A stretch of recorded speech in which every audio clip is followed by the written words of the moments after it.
Welcome to Post Apocalyptic. Welcome. We're back. Yeah. Again, at some point. As you can see, every video, my hair's going to keep getting longer. It's probably like down to the floor. It's just, writer strike, so, we have a little time. So none of this was written. This was just it's pretty free writer strike.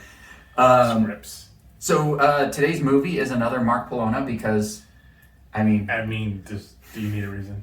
There's a plethora of Polonia right now, and yeah. So the one I think we're going to choose is Motorboat. Motorboat. What a great title. If this was a 70s, 80s movies, we'd already know what we'd be in for. Like, I'm surprised there wasn't one like that with, with John Cryer. Oh, I need that now. I need John Cryer in Motorboat. Oh, Motorboat, like the original. Maybe this is a legacy sequel. We don't know. It could be. So once again, it's a Mark Polonia directed, maybe written. I don't know. We'll find out. I literally just picked the movie, going in completely blind. I know nothing about it. Nice. And then we're going to watch it now, and then we'll talk about Motorboat. Absolutely. I'm sure it's Motorboat. All right, we'll be right back. Yeah. We just watched Motorboat.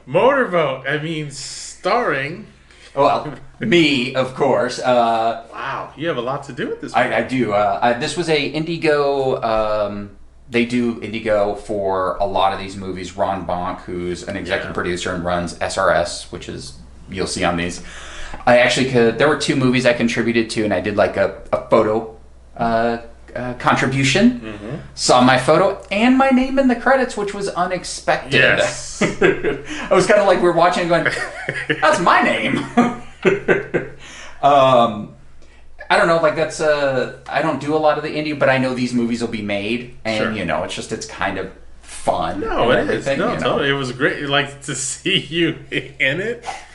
I was like, wait, so did you do this before we watched? But and I'll put a still up of my photo in movie, and it was it's a nod. They used the photo I chose, which my hat is slightly askewed. It was a callback to the movie we first watched and loved, Mark Polonia, Sharkenstein. Yes. James wore his hat crooked, and we thought that was the greatest thing ever. We still reference crooked hat guy. So I had a photo with my hat crooked. It's in there, so it's like full circle. All right, so Motorboat. It was directed by both Mark and Anthony, his son, starring the regulars, Jeff Kirkendall, Tim Hatch, and then those were the big ones. I didn't know any. Jamie Morgan, she was the girl, or the woman on the beach. She's been in a few of them as well. The other people I did not know. Other than Mark. Mark's in it as well. Yeah. The guy in the trailer and the doctor were two people I didn't know, and I'm not sure who was actually in the costumes. I'm sure it's just all of them. Right. And, all right, what was Motorboat about, John? Wow. As best as I could surmise, it was a cult of... Was it a cult of, like, evil... Druids or something? Druids? Okay. Something like that. And they once they get together to form, they turn into a boat? Yes. At some point they turn into a boat. It was, there was sort of like a disconnect between the cult seeing and the boat. them and then seeing the boat, and then I guess maybe having to put the two together. Right. Which, in a movie like this, it's not much of a leap, not much of a reach, because you're like, you don't have to explain it. They turned into a boat. I don't need an explanation about it. But I need an explanation on a lot of things. That's fine. You just what movies like this you go with, not even like just his movies. Right. Are gonna hold or sound. Oh yeah. Shh. Quiet on set. Yeah. We need. It's just like things like Christine or referencing Christine or something. And you go, oh wait, so the car is possessed. Right. Then you go, but it's fun, so you just go along with it. Yeah. So it's a possessed boat. The charm Boat. The charm of these movies, though, is that it's going to be like, degree of difficulty is high. For a, I can't believe I'm going to use this word, legit possessed boat. Yeah. But you knew this was going to be done this sort of homespun, it's like, okay, how are they going to do it? Yeah. Because it's not going to be executed in a way where it's like this CG whatever, and it was charming. It was brilliant. It was like what the others are. It's like at some point it's a remote control boat in the water where perspective and sizing, it's all there. It's not it's not pretending to be. No, it's not the miniatures of the 80s and 90s where it's like, that looked real. No, this is not James Cameron's Titanic. No. This was Land of the Lost, where their boat is in the water and you're like, they're not in the water. Yeah. That is a bathtub. Yeah. Or if it's like just the lake. By the way, the lake, it's a beautiful lake. Yeah. This was shot. I think they had a different camera. Yeah. And they had some really nice shots. I mean, that light hitting that lake. You just point the camera there, and there's really no way you can get a bad shot. But it'd be the lake, and they'll just basically superimpose a boat from the bathtub or something, over the water. Yeah, and it's like, okay, this is great. I mean, that's why you do it, because it's like, that's why you watch them, is because it's going to be something like that. Right. I don't know if I could guess what the motive was behind. Yeah. It gets a little muddy. Yeah. But, it was consistent in that, it was always on the attack. Yeah. For that for that part of it was fine. Now the other, subplots, if you call it that, and side characters, searching to figure out what they were all about. Yeah. It's still entertaining. Like Mark is in it. Oh yeah. And he's in there, just not taking any of this seriously. It's not his character. Because it's a fun thing. So Kirkendall is Kirkendall. I think he's like his number one guy, right? I think so. Yeah, it feels like he's the most consistent in all the movies. Yeah, and there's a lot. The hat game too in here. Yeah, a lot of good hats in this one. Yeah. So I think they love a good hat and a good mask. Masks aren't always the best, right? But they always like a good mask in these movies. Yeah, and apparently you can drink through them. And that's the thing. The cults, I didn't understand. Were the masks, or were they supposed to represent who they were? I mean, I don't know. And maybe they were like, well, since these masks are black, should we just, darken the eyes? And then all of a sudden it's like, we're in blackface now, and this already looks really bad. Let's just not. Yeah, it's just like, let's just keep it simple. Let's just... And easy. Just put the mask on and you're cool. I think that's why, once again, these movies are so fun to watch, because you just buy into it. They're not overthinking it. No. Here's a cold. Get him a robe, put a mask on. That's it. We're not worried about the semantics of a lot of this stuff. And it's like, where do they worship? I don't know, in a basement? Under a barn? Sure. I mean, why wouldn't you? That's where you do it. It's the charm factor of all of that, where it's just, you commit to the story of what it is, and you just do it. But once again, as fun as these movies are, it's always easy to be critical of everything. But I think we'll go on the positives first. There must have been a new camera, and this one was actually, I don't know if we've seen. We're pretty caught up with most of them. The one shot the best, I think. It looks. Totally. There are so many great shots, hands down, yeah, and good coverage. which then usually it's like conversation are very one-sided in these, and that's fine. It's not like they're giving you the killer dialogue that you need or anything. But like, I felt like a lot of the shots were thought out. Like you had the front shot, you'd go in back, and maybe you'd go to a side. It's like, oh wow, they're really beefing up their technique. Mm-hmm. But yeah, almost instantly we're like, this one looks better, and we both went, new camera, and we just weren't sure if it was new camera or everything. And then Jeff Kirkendall is still, he's just so charming. I think that's what it is. He's got a good present and charming. He does have a good presence. You just see him and you're just like, I know I'm in for a ride. This is going to be good. And actually, I think this was probably Tim Hatch's best one that we've seen him in. Yeah. And maybe it's just he wasn't used correctly in the other ones, but I feel like those two brought it. It was like, oh. And then actually it starts off with, because it was Indiegogo, the first person you see was one of the reward perks. You could be a news person. Right. That guy, he was great. Whoever it was, he was he read it, he had the enthusiasm, he set the tone. Yeah. Like that. It starts with him. Yeah. You're like, I'm in with this. I was just like, wait, is this the movie? Because this is. Did you turn it to an actual? Click the wrong one. Yeah, no, he was great. Energy was great. Knowledgeable. Didn't really. Didn't flub anything. It was just.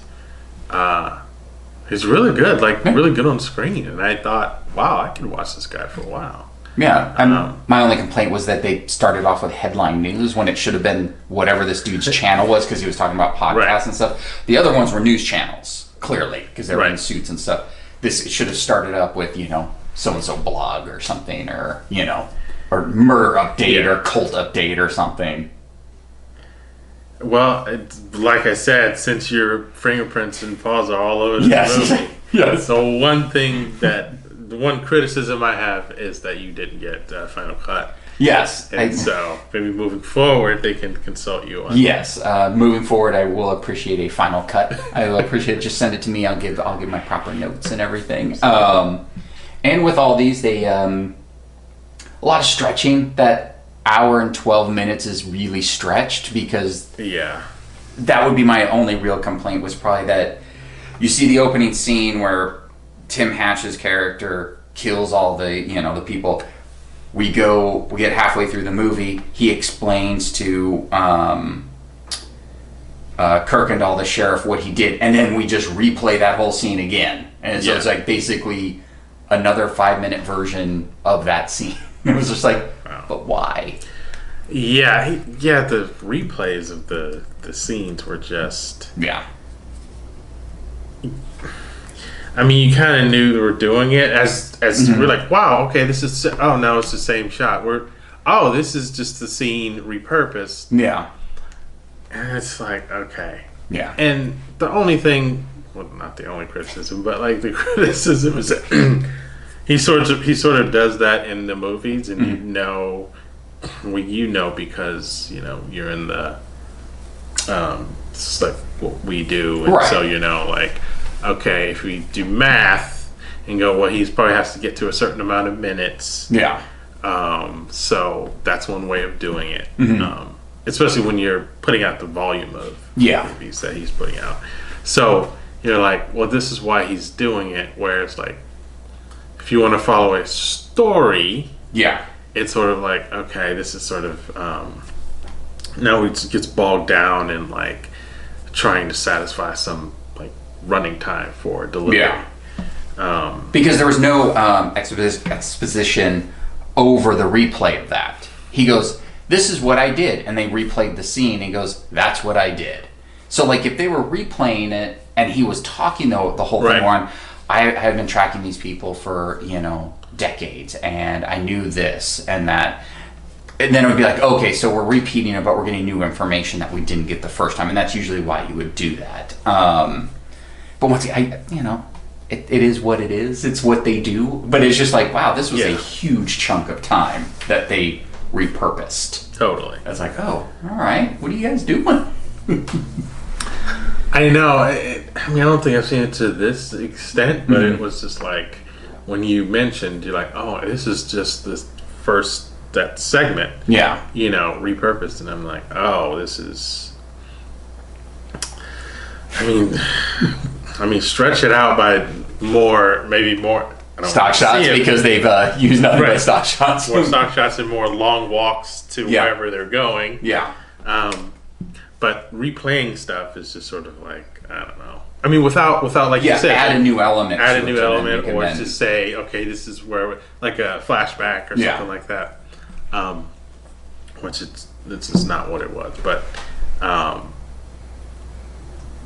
but yeah, it was shot. Well, wow, and we've seen enough of these to know there's a difference. Yeah, there's some new either camera or a new person or something behind the scenes that it look like, which is good. Yeah. The motorboat wasn't it wasn't too impressive. Well, that's where we should actually start the next part of the conversation. Is why did he turn into a boat? I don't know. It didn't present itself that reason. Right. Because he goes in, he kills this colt, takes him to the lake, throws him into the lake, and then somehow they're mysteriously a boat now. It just didn't. I think that was it. It's like, I'll buy everything you sell me. Whatever in this movie, I'll buy and sell. It's like, I'm okay. But if they threw him in the boat and burned the boat up, and it's like, okay, they merged with the boat, but just throwing them in the water, they became an evil boat. I think that was it. That was my biggest gripe. Is but why? Why are they a boat? I mean, if they could transform into anything, then why not? What else would they? A fish? Yeah. A shark? Yeah. Why not?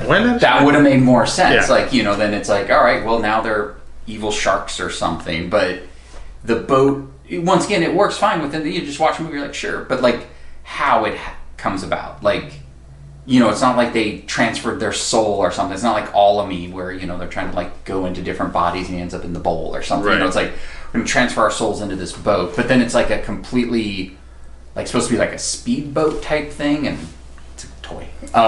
Spoilers. Speedboat, and then some other kind of boat. It was, and depending on what angle you were viewing, it was a different type of boat. Yeah, and just appeared. And Yeah, you would hear a train horn or something. What was that when? Forget the character name, but she was out on the beach. Oh, okay. And then all of a sudden, you cut, and then you cut away, and you cut right back, and then boom, there's the boat 2 inches away from her. And it's like, wait, how did that happen? It's I guess it's possessed, so it can be anywhere. Anywhere, yeah. Do anything. But I love the dialogue part of it where it's you can't be this close to the land. It's that's your concern? This didn't work. And then it just turns and cuts them up. And I was just what are we doing? Right, I know. It could literally do whatever it wants. I mean, it's a cult that turns into a boat. Yeah. So, I mean, if it can do that, it can do whatever.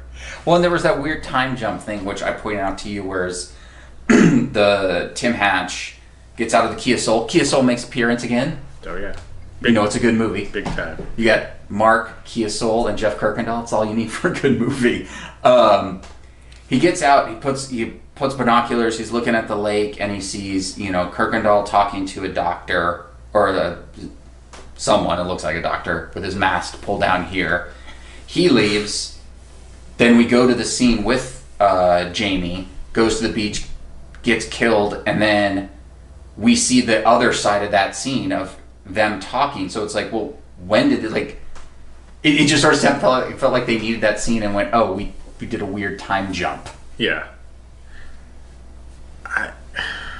Because then all of a sudden we're on the other side and they're standing on the body, basically.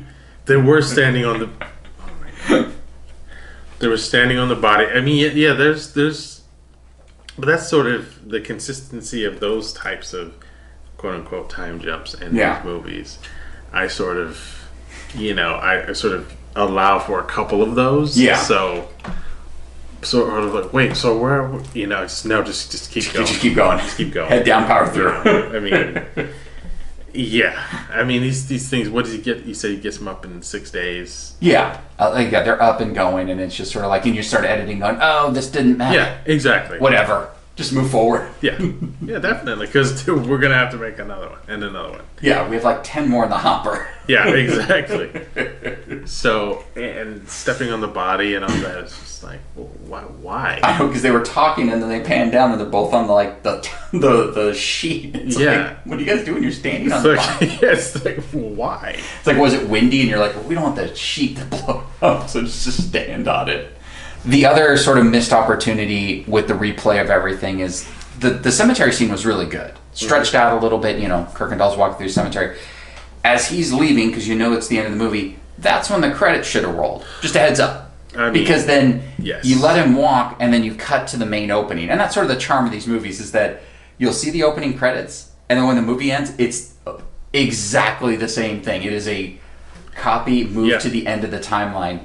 But this was the one opportunity, because they actually shot it a little differently, where he's walking out of the cemetery. Just roll the credits there as he's walking. Roll them on the side. It's kind of a good little moment. And the credits roll. The frame was good. He could have. I mean, it would have looked really nice. But and your name would have looked really nice. My name would have looked. That was my only complaint. Is my name was sort of at the bottom in the water. So definitely. I mean, once again, my name was on TV all year, so it's like I don't need to complain too much. Well, there's that, and then there's your poacher. I got my photo. Your photo was superimposed on the wall for one shot. Exactly. Nice. But I mean, it's weird. It's not actually. It's one of those ones where not really a lot to say about it. It was really fun. It's exactly what you want out of this. But shot really, and it's not making the other ones sound worse, but it stuck out because we know the level to expect. We watch these movies and it's like, I know the level of everything. Right. So when this comes out and you're framing new shots, like when he's on the pier, and it was like at first, like when I saw it, I was like, stock shot. Right. And we had to think. We were like, well, I don't know. I mean, because then we come back to him during the day, because that was sort of at dusk. But we come back to him during the day, and like it's the same area. So it's like, no, I think it might have been.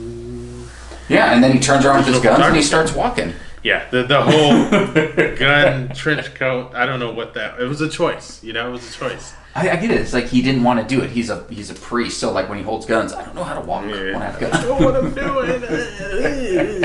And then Kirkendall puts his gun on the... I love on his desk, he doesn't put it near him. So the desk, you have a typewriter, a rotary phone, which is just like great. His period piece? Then you have his gun way over here, and they're drinking the weakest coffee known to man. It had to be tea. Tannish water. Iced tea. This is a great cup of Joe. And it's like, no, that is brown water, lightly tan water. It's drinking out of the bullet. The magic bullet mug for some reason. Yeah. Which I noticed when we went back to that office after one of the scenes. Both those mugs were clean on top shelf.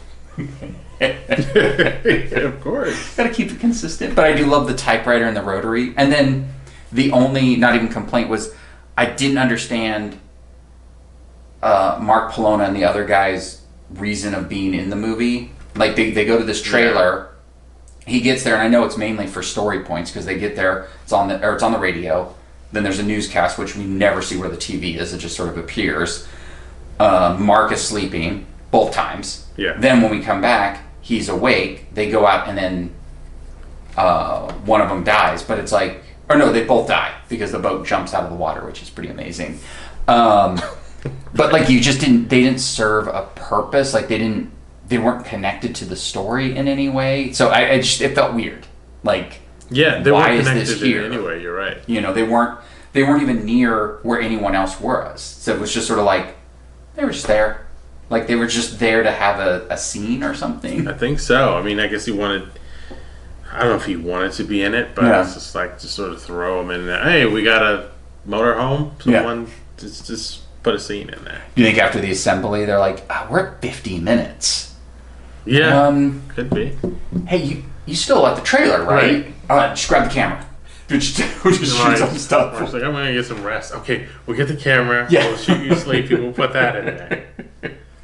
Shoot nothing but just like, okay, that's where we'll put all our newscast exposition scenes. We'll just like lay it all out. Then the best was the one guy who wore blue or green, and then you can see the background through him. But all that stuff just makes it. That's what makes it super charming. Like you watch it and you're just like, it's just people making these movies, and they do well enough. I mean, that's why he has like 6 more in the hopper or whatever. No, definitely. It's sort of like, when you did movies when you were like 8 or whatever, or you tried to like act things out or whatever in your backyard. And that's sort of the charm of all of that. You didn't worry about permits or licenses or continuity or anything like that. You just did what you had, and that's kind of what the spirit of all of that. That's kind of what he's doing. These are his friends, and they bond together by making these movies, and it's just like, it's not Citizen Kane. Yeah. But it's like, let's see how we can make a shark out of a house. Let me see if we can make a demon out of a boat, And it's like now, I think they're literally at this point now, they're just drawing words out of a hat. Right. Like, what are we doing on this one? Demon, boat, done. Or they're just looking around going, we haven't used our remote control boat in anything. Is it possessed? It is now. Yeah, exactly. It's like they have like a Wu-Tang name generator or something. It's just like, it's like, let's do it. Yeah, what was it? The Barbarian, the Bayside Barbarian, what was what term they used in this? And I was like, that would have been a better title. Boat Barbarian, or in here? Yeah, remember like they said it. I do. I remember that moment. I'm trying to think about what the name was. I'll put it up, but it was something like Boat Barbarian. And it's like, that's a better title than Motorboat. Motorboat just doesn't. It doesn't work. I think that was like all the titles, like they have Doll Shark and Amity and Amityville in Space, and like Shark and Scene. They all work. Yeah. Motorboat didn't click. Yeah. For some reason, no pizzazz. Yeah, Motorboat. You got Motorboat. I mean, I think of a different type of boat even from what they had in there. So yeah. I just expected the boat they used in it to just always like be going by the water, and you couldn't see anyone like who's going like that or something, like hiding underneath and just letting it go by. But no, it's just the boat like this big. Yeah. And what do you think? Like before we wrap up, it's like there's a lot of stock use in these movies. It's weird because it does change. Like there's the Grim Reaper that's with the sickle that's on fire and the makeup, and then there's the girl burning at the stake. It's like it works, but it also changes the view of it. Like the movie, it's like, wow, look at that guy. That looks impressive. Oh, stock shot. Right. It's kind of like it works in when they were doing the story of the cult or whatever, and you could tell they were just using the images of the guys in the red. They would sort of turn with the blur. It's like, okay, it kind of works in that, but then when you just randomly cut to a guy with the sickle going back and forth with the flame, you're like, but why? For me, it's like it adds something, but it doesn't add the right thing. Yeah, I agree. It's like, to be honest, stock shots in anything sort of, you just have to be really careful about what you use and what you can use in relation to the other footage. Yeah. In the project. So, because I know he likes to get happy with the effects. Yeah. The built-in effects, like the rain and the snow and the fire. It's sort of like if you get stock shots, let's load it up with stock. Yeah. Let's do it. And I don't think any... Yeah, you can kind of get too happy with the stock a little bit. Yeah, and I think that's what's happening, because any stock like for a stock company, they're going to have a wide range of different types of stock shot on the different types of formats and different years. I mean, it's just going to be way different. So to load up stuff, you have to be really careful to curate that stuff Mm-hmm. if you want it to fit within your film. Now, something like this, we can forgive if it's not. But yeah, it's just it becomes a little distracting when it's like, okay, stock. Oh no, I know you shot this. Okay, stock. And it's like, oh. Especially when it's something cool, like, you know, with the sickle on fire. Like, that's awesome. Yeah. Oh, you guys didn't do that? And you're like, I don't think you guys did that. You're like, okay. Stop. Yeah, well, you go from that with the guy with the cool painted face, and then you cut to the person with the mask, and the whole thing, you're like, come on. Well, that's it. We don't really have, I mean, it was a fun experience, so we don't really have anything else to really say. And I think that's kind of what it was. Just a, you know, fun ride experience, and that was basically it. That's what you want. You basically want that hour and 12 minutes of fun. Yeah. Well, go to our soon-to-be more updated website, apocalypticshow.com. I'm doing it. There's a writer's strike, so I have more time to do that. The socials are Because John Robert on Twitter and Because John Rob on Instagram. Yeah. And thank you, Mark Polonia, Jeff Kirkendall, and myself, because I was a huge part you of were a huge part of it. I mean, clearly my name is in the credits, which you'll see, because I'll just leave it up the whole time. Fingerprints to the whole I am just all over this. I am the star of this. Yes. Well, thank you for joining us on Post Apocalyptic Show. We'll probably do another Polonia. They're just so fun. They're so hard. I mean, and you know there'll be another one out next week. We have another one probably in the hopper coming up. Well, thank you for watching, Absolutely. John. Thank you again. Albert. And Producer. yeah, producer. Yes. We will see you next time. Thank you. Absolutely. Thank you. Take it easy. I like that one. The BBC? Yeah. Yeah, the Wee Beastie's really solid. I like that. One.